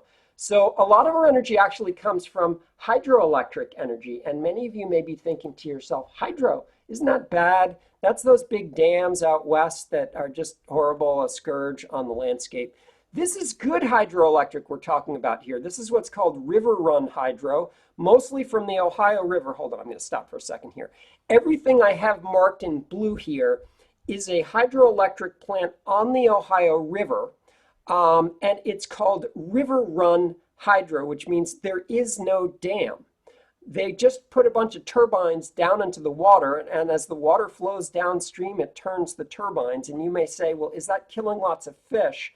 It's actually not killing fish, or not a whole lot of fish. I don't believe there's any real environmental negatives from this river run hydro. It's a really good thing. And Oberlin Municipal Light and Power invested in it early, long before they had methane, they had landfill gas. They were using a significant amount of energy from hydro, and these are all separate plants. So we'll do a quick visit to these plants. Again, this is something that I'd never tried to do before now, but we are now, you're looking at, okay, so you're looking at a river run hydro plant. You can see there's no dam here. There's just a bunch of these turbines. Fish can migrate up and down. In fact, from what I understand, these things are, the piers that come off of here are actually really good for fishing. So for whatever reason, the fish are doing pretty well. All right, so that's one of them. We're moving downstream in the Ohio River. Here's another one. This was our first big plant for the city of Oberlin. We own a section of that plant. We actually in Oberlin own a section of the Belleville plant. It's part of our portfolio. We own a fraction of it. Another one, I think we own parts of all of these now, but Belleville was the first one we owned a piece of. We're just traveling further down the Ohio River, just visiting. This is where the electrons you consume at Oberlin are being dumped onto the grid from. So we're just doing a little downstream movement here. Visiting John, can you comment? Those look a lot like a dam from the air. Can you just comment how they differ from a dam? Right, right. Okay, so fair enough. And I will, I'll take us back. So we're actually looking at one of those, and I'll stall us on one of those. Okay, so here we are at Cannelton Hydroelectric. There's a gradient, right? You can't get energy if you don't have a gradient. So the water here is a little higher than it is here. But you'll notice there's no big impoundment behind the river here, right? And so it's not a situation where you've taken a canyon out west and you've put this enormous structure at the front of a canyon and you've prevented anadromous fish from migrating upstream, and you've significantly altered the landscape and drowned, you know, all sorts of land that had other ecological purposes.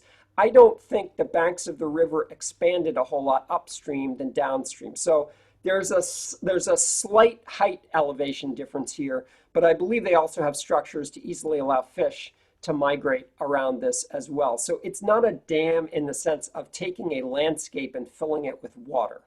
I will say there's a negative side. This energy is a lot more intermittent and sensitive to weather than is energy in those big dams. So those big dams out west, and even some that used to be in the east, those dams can store water for a long period of time. If there's a drought, it can have implications for the amount of energy you generate, but you've got a lot of stored water. There's not much water stored here, which means that how much hydroelectric energy you get out of here is much more a function of how recently it rained than it would be in, you know, the dams you think of when you think of dams out west. So it's different. Okay, I'm gonna bail from that. Generally speaking, people tend to think of river run hydro as being pretty good environmentally, pretty good stuff environmentally. We do get some of our energy from wind, and OMLPS was one of the first utilities in the company to invest in wind energy. A lot of the investments, when I say invest, we participate in a larger co-op. So OMLPS is part of something called AMP Ohio, which is a consortium of utilities in Ohio and also Pennsylvania. And so we'll go in on projects. So they'll say, we want to do a wind project. Who wants to be in on it? And Oberlin will step up and say, we'll invest in the wind project. So this is a wind project in Bowling Green, Ohio. I love this shot because it shows you that wind is very good for multiple land use. Big cornfields all around the wind turbines here. These are some Oberlin students, both of whom have gone on to do wonderful things since they graduated from Oberlin. He co-founded a company. She's now got a PhD in public health. I had a lot more hair when this shot was taken, I will admit that. But let's quickly visit some of our wind resources that are part of our mix here. So we'll do a little travel around the landscape to visit a couple of the wind farms that we purchase. So we own part of these.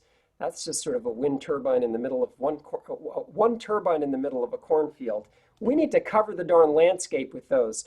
The best opportunity for those wind turbines is really Lake Erie because the wind is very good in Lake Erie. Yeah, let me bail from that. So it's a little token at this point, the wind we're getting, but there's great wind in Lake Erie, huge potential source of energy for Northeast Ohio. A little challenging building wind turbines in freshwater, more challenging than building them in saltwater because of the ice and the damage that ice can do, but that's another story.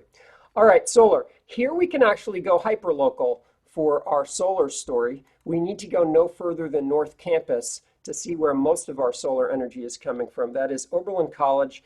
And it just transitioned. I could go, the reading for today talked quite a bit about how we made an economic arrangement with a company called Spearpoint Solar Electric. A lot of colleges and universities have done similar stuff to Oberlin where they, basically the problem is a nonprofit like Oberlin can't benefit from tax incentives that the government has or had. We had better tax incentives back then, better government system.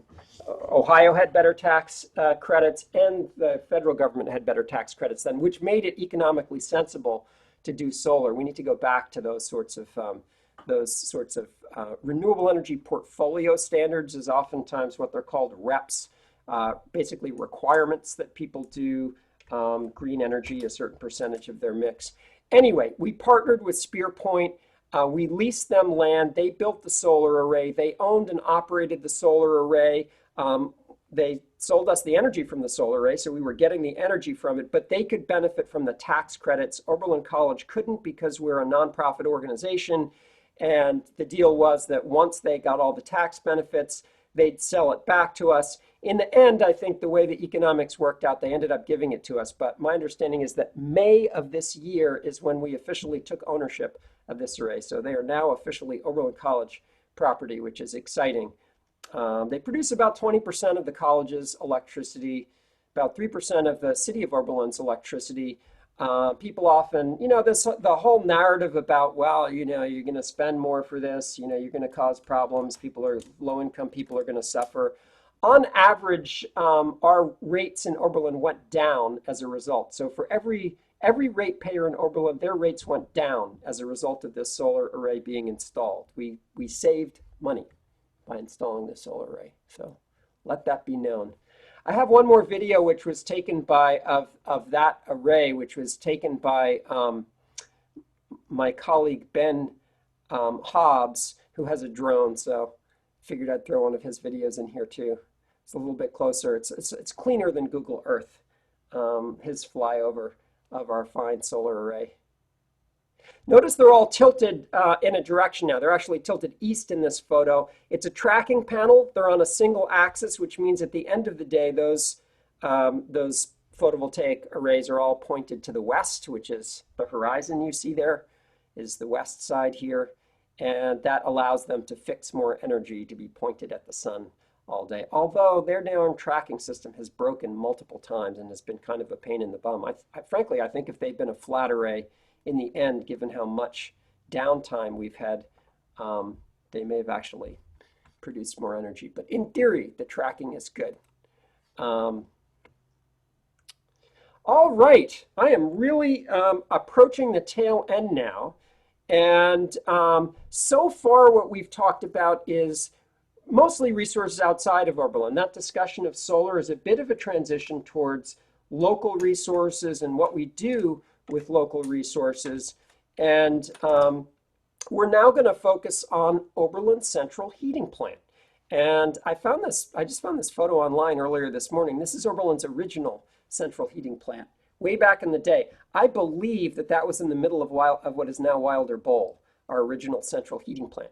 But this campus is heated with a central heating plant and cooled with a central cooling plant. You can see this building was built in 1948, long after this. Most of you guys don't see the facilities building, but I'll give you a little zoom in so you can kind of orient yourself on campus as to where that facility is. It's it's behind Mud, next to Wilder, but most people just never bothered going over there. So here we are, here's Wilder. Oops, lost it, but that was the central heating plant. Here, we'll go back there, it's pretty quick, but let me put my finger on it. This is the central heating plant right here that I have my mouse on. This is Mud, this is Wilder, this is central heating plant. All right, now, hopefully I'm going to be able to play a short video that actually has audio in it that was put together. You know what, I think I probably need to change the sound. Speakers, let's see. I think I need audio settings, let's see. Because I know I need to turn this on somehow so that you can hear this. If anyone is more competent at this than I am, automatically adjust mic. That's not it, I don't think. Mic, test mic. Maybe same as system. Can you guys hear me now? Yes. Okay, well, tell me if you can hear this or not hear it. I'm going to try playing this thing. It's a video that was put together by Oberlin students. Can you hear? Very low. Yes, but barely. This is the central heating plant. They're located behind the Mud building. The plant was built in 1947. Still very low. Campus buildings. In the wintertime, we use 3 boilers for heating. Can you hear it sufficiently? Because I don't know how I turn that volume up. We probably could. I just don't know where I'd do that. I think it's good enough. Yeah, Okay, it's good all right, enough. we're going to finish playing it. Yes. 7 miles of underground steam mines. And in the summer, we have 3 chillers for cooling with over 1 mile of chilled water line underground.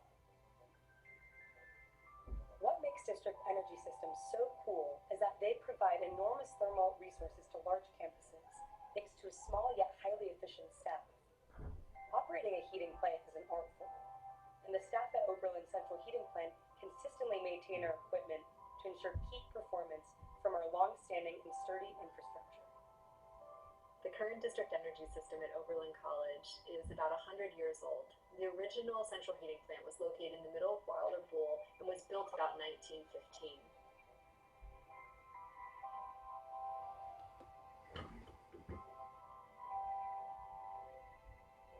At that point in history, coal was the most readily available resource to heat spaces.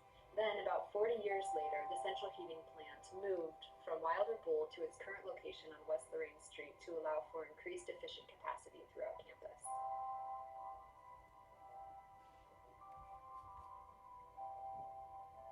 In 2014, the central heating plant went through another transition, this time from coal to natural gas, which has about half the emissions as coal at its source. Natural gas conversion sounds like a super technical and confusing process, but the truth is, it's not. We're going to break it down into 3 easy steps that anyone can understand. Step 1. Gas is burned in something called the combustion chamber, all while fire heats water that will be circulated through the boiler's tubes, producing steam. Step 2. This steam is then pushed out to buildings all around campus and the greater Oberlin community. Step 3. Now here's the cool part. Once the steam reaches the desirable building, it flows through something called a heat exchanger, which heats up the water and then can be used for everyday use. Fortunately, the temperatures aren't too hot, even though it's coming out of something called a boiler. The district energy system is the most efficient and sustainable method for heating and cooling a campus. It also makes our carbon neutrality goal more achievable because we can focus on one renewable energy source that will decarbonize all of Oberlin's 80+ buildings, as opposed to seeking individual solutions to achieve carbon neutrality. Want to see change in the world? We do. Oberlin is on the forefront of innovation towards a greener planet, and we hope to set an example for others.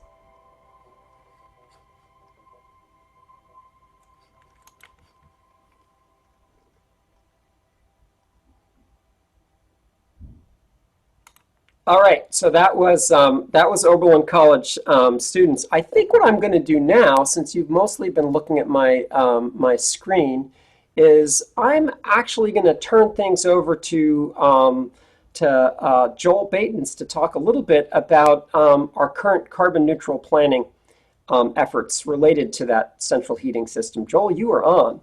Hi, John. Hi, class. How's everybody doing today? Yay. All right. Great presentation so far, by the way, John. Thank you. I appreciate this. Yeah, so Oberlin College, we do operate a central heating and cooling system. And just like the video is saying, we are going through quite a bit of transition at the moment. And John, I wanted to try to share my screen. I don't know if I'm able to do it yet. All right. Let me set you up. You can share your screen now. Go for it. Okay. So like I said, we're going through a transition. This work isn't done yet, but we are going over several options, finding the best options, and then making plans accordingly. So what we're down to now is we're looking at, John had mentioned before, let me start with the landfill gas. So there they have reciprocating engines. So essentially like a V8 engine you would have in a truck running a generator, and that engine would run off the methane from the landfill there. And then the generators making electricity, putting it into the grid. And the problem is with that style of generators, they don't last very long. So something like 10 years, you're basically at the end of its useful life. So they're at a point now where they need to rebuild all of those engines, and they're making the decision to sell the gas instead of keeping that cogen system going. What we wanted to do was to basically modify the exhaust manifold so that we would run water through the exhaust manifolds and grab heat, just like right now we run water through a boiler to get heat. We could do the same thing with the manifolds on this system. So anyways, that's not going to work. So we're looking at the other options is a geothermal system, which is what I'm going to show you some of right now. And also there's also actually a biomass plant that is being considered as a potentially. That would run very much like coal.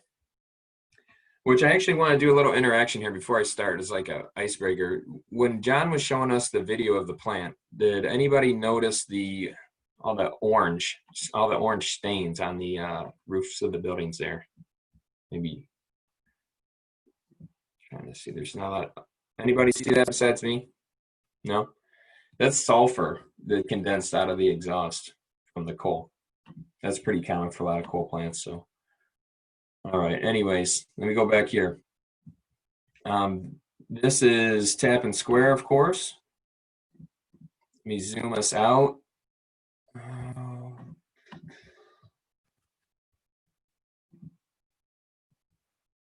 Okay, so here's basically where our existing heating plant is, right about here. Here it is. And we've so far switched from coal to natural gas, so it is burning a lot cleaner, but it is still distributing steam, which is pretty it's more efficient than having steam being produced at each building to run it in a distribution system. But steam by itself is pretty inefficient just because there's a lot of losses. So anyways, what we're looking at now with this plan is to have a geothermal field would be located out here. When John there's a few videos John showed already. The solar panels are basically right here. to the west of it. And so we would be over here with the geothermal system. We can fit about 2,500 boreholes here. It looks like this. I mean, we're none of this is final right now. I'm kind of sharing with you some preliminary information. But essentially, we would have heat pump chillers that would run in our plant and utilize that geothermal system, and then continue to distribute basically hot water through campus instead of steam. And we would also distribute chilled water through steam. So going from a system for heating efficiency, going from a system that's burning natural gas right now, making steam and distributing that, over to a system that would utilize a heat recovery chiller, it would use about 1/10 of the energy. It's much more efficient. So I'm really looking forward to that. A lot of the work that we're doing right now to do this is going to be a lot of building conversions. So especially if folks are earlier class folks here, like freshmen and sophomore, fresh persons and sophomore, I don't know the term there, but you're going to see a lot of the buildings going through some retrofits. Mechanical rooms for sure, but also a lot of the heat exchangers in the individual rooms, residence halls and classrooms and things. And that is just because to utilize a heat pump, you need to use a lower temperature water. So we're going to use 140 degrees. And where the steam's like 220, now this water is like 140.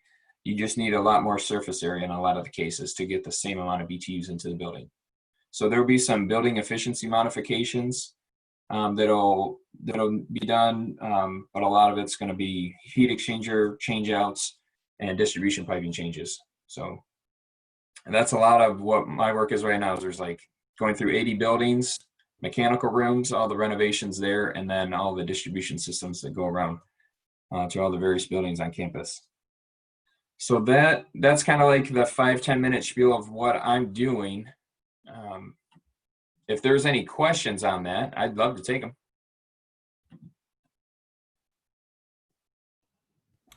Joel, I have a question. You say it's preliminary. What's the likelihood of this happening, and what would be the timescale of that? Great question. Thanks, Carl. And good to meet you virtually. Likewise. Carl. Yeah, so this work is all being done as part of our 2025 carbon zero commitment. And it's going to be, this will be over several years to get all of this work done. We're actually having a planning meeting next week on Friday. It's going to be, well, it's actually like Thursday and Friday. It takes a while to plan out a work like this, because basically we have to know like where folks are going to live, where the swing space is, which buildings to do first. Then you talk about the different seasons in there. You have to have heating systems back in operation before the heating season comes. So, but throw like big picture, throw like 3, 4, 5 years on top of that to do this type of work. Thank you. Mm-hmm. I will say, and I should mention too, there's the college has a number of different entities that are responsible. I read a little bit about this in my class for Tuesday's class. A bunch of different entities that are involved in sort of decision making on these sorts of things. We have a committee on environmental sustainability, which helps to sort of draft overall environmental policy for the institution. This is officially a faculty-run institution. The faculty vote and approve that. But then obviously there's a lot of technical expertise that's necessary for this. Joel works out of the Office of Environmental Sustainability, but works very closely with facilities. It's quite obvious from everything Joel is saying that this is a highly technical, endeavor that we're engaged in that now. It's like, it's one thing for students and the rest of us to say, we want to be carbon neutral and get commitments to that. But then at the end of the day, there's all the technology. And then the other enormous piece of it is all the money necessary to do this. And the money piece of this is huge. How, and the real challenge these last few years, because, let's face it, Oberlin is in a tight place financially. The real challenge has been, how do we do revenue neutral climate neutrality? How do we convert to being climate neutral without raising tuition and other things we don't want to raise, without cutting faculty's salary? So that financing nut has been an enormous challenge. And I would say In the last 5 years, the big transition I've seen as someone who, serves on the Committee on Environmental Sustainability, I'm chairing that this year, and serves on what's called the Carbon Neutral Planning Committee, or now renamed the Sustainable Infrastructure Planning Committee. That's a committee that has board of trustee members on it, and they hold the purse strings for everything. And it has facilities people and faculty and students on it. I want to stress students are on all these committees, student reps. But the big change I've seen in the last 5 years is the trustees really engaging and saying, okay, the institution has this commitment. Let's get real about how we finance this. And so that's a lot of the complexity. A lot of it is technological, but a lot of it is financing. How do we make this? How do we make the money happen in ways that don't, bankrupt the institution? So it's a big, big deal. John, there'll be a question coming up. So I want to bring this up again. So here is, like I said, you could get like 2,400 wells in this here, which would be enough to handle all of our load.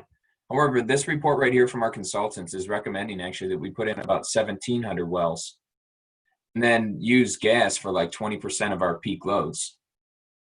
And so this is going to be, so like I said, this is just a recommendation. Doesn't mean we're doing it. This is something we're looking at to figure out what we will do. But that question is going to come up, do we want to double the cost of this well field, or do we want to save a bunch of money and burn 20% gas for heating? Yeah, these are like the big trade-offs you got to think about. And, I haven't actually been part of the recent discussions that Joel is sharing with me right now. So I haven't engaged in that. But if I was asked to engage in that, which I hope I will be eventually, I would be thinking about the trade-offs.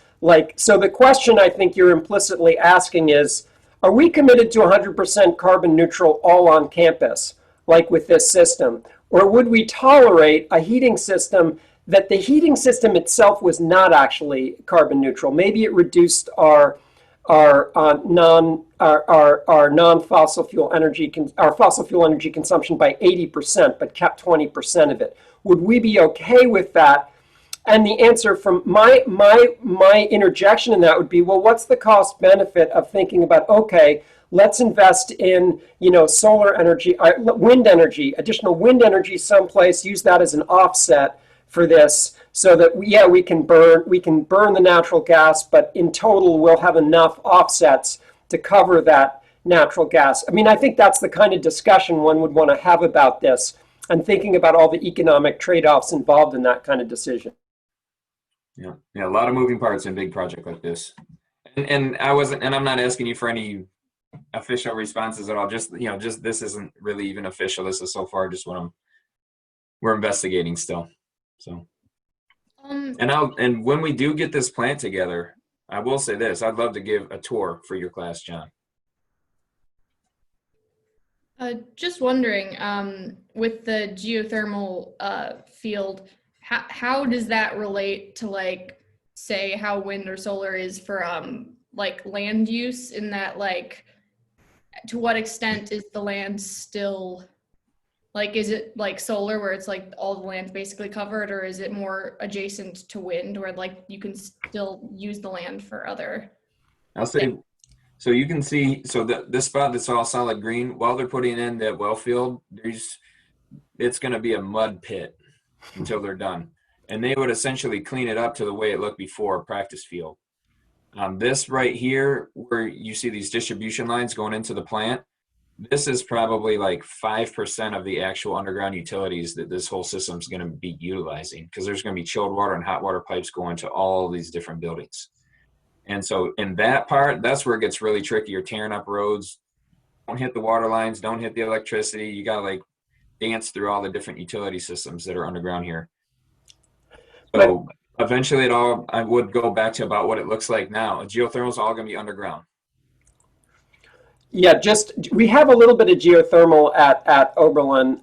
The Adam Joseph Lewis Center for Environmental Studies, it was our first geothermal building.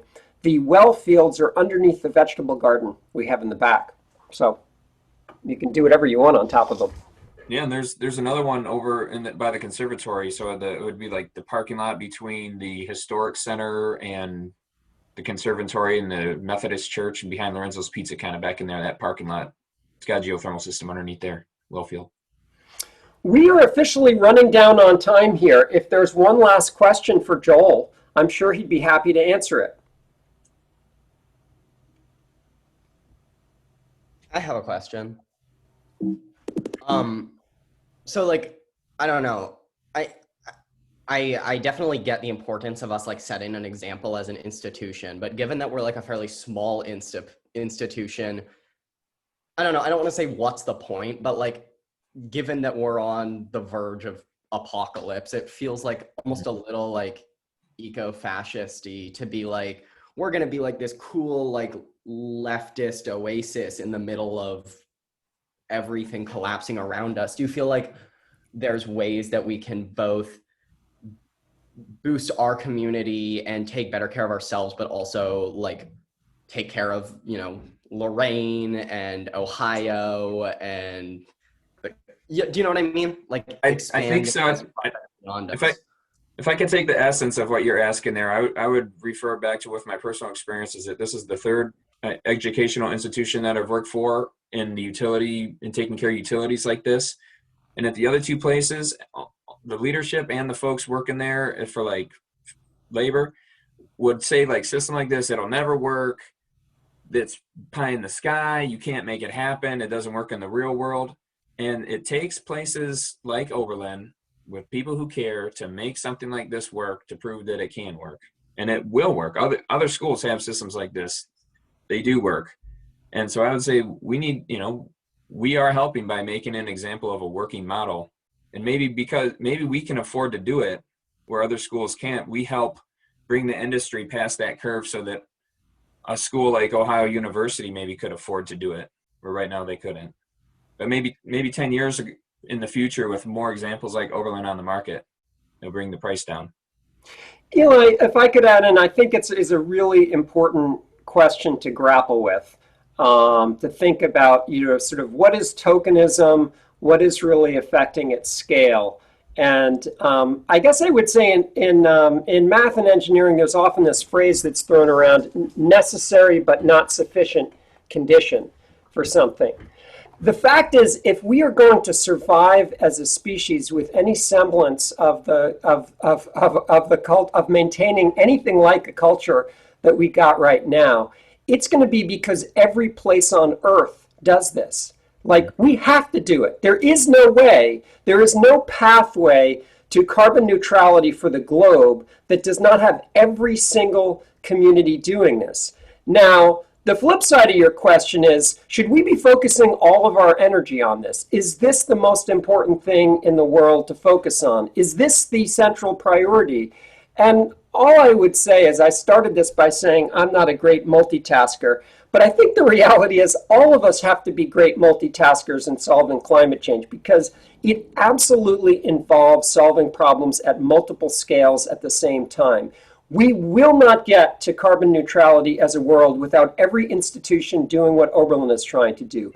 We will not get to carbon neutrality without every state making commitments. We will not get to carbon neutrality without every government in the entire world getting on board, and without global carbon agreements. It won't happen without all of those scales happening at the same time. It won't happen without every one of those. And so, you know, I think the question really for you is, where do you want to focus your energy? Where do you get the bang for your buck in terms of engagement? You know, for some people, you know, kind of engaging in something tangible within their local community, maybe it's empowering, maybe it builds skills that they can then exercise at larger scales. For other people, they're like, you know, screw that. I want to focus on, you know, sunrise movement. It's working at a bigger scale than this. You know what I say to people? All power to you. We need everyone working at every one of those scales. If your scale is not this scale, all power to you.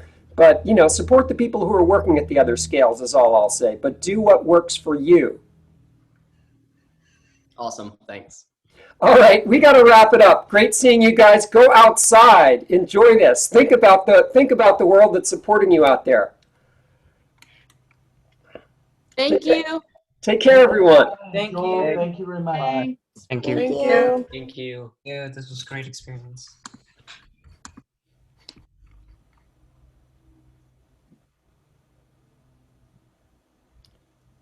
Cat Christie has a frog. Hey, Joel. That was Hello. cool. That was good. Thought it went well. Great. Yeah, I was having this was a good class. I think it was a little smoother than last year. Last year, I think how did the videos render? Did they render okay? Because last year, I think they looked like shit. It was the same as last year, but I didn't know if that Oh, was or not. it was just as bad as last year? It was all crunchy? I feel like somehow there was content this year that I don't remember seeing last year. So maybe I had to step out early. I don't know. No, there was. I mean, I definitely did some reorganization, but I'm asking about the videos. Were they completely clunky, or how bad were they in rendering? I could tell that we were following a river, but it was pretty choppy. And I feel like now that I've been here for 6 or 9 months, I was like, oh, I know where that river is. I could see some of the buildings and understand where we were as we were traveling along the river before I was kind of lost. Right. So I don't know, if someone's new to town, it maybe some of the video was lost on them. Yeah, well, we got, at any rate, I think the tail end worked well. I think we got good questions on it, so it's all good. Great. All right, man. Have a good day. Take care. Bye.